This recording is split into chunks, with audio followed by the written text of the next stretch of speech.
The very last thing I want to talk about in this module is keeping software patched and current.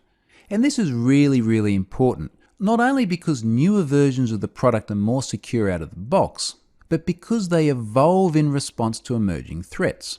I mentioned Drupal right up the start of this course, and the SQL injection vulnerability they had in 2014 is a perfect example of just how on top of patching you need to be. And in fact, as you can see here, if those sites weren't patched within 7 hours of the announcement of this highly critical SQL injection vulnerability, you had to consider the site compromised.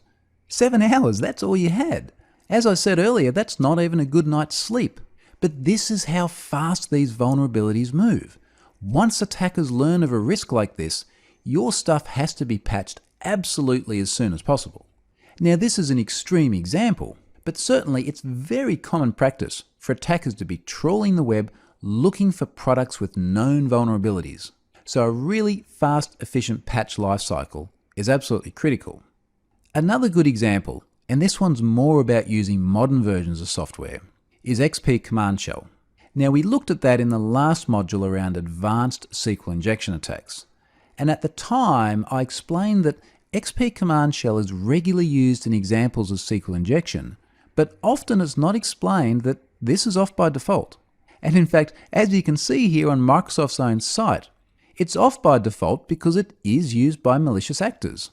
Now, if someone was still running on SQL Server 2000, and even a decade after it was superseded, there were still many sites running on SQL Server 2000, they would not get this benefit. This would still be a risk.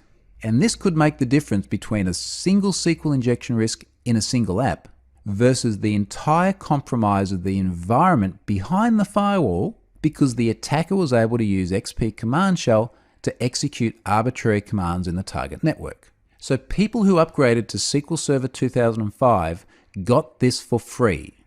Now, of course, they could still go and turn it off, and yes, that does happen, but the newer product had a secure by default position. And this is often what happens as software iterates. It gets better and better and better, and it does it implicitly. So keeping software both patched and current is enormously advantageous.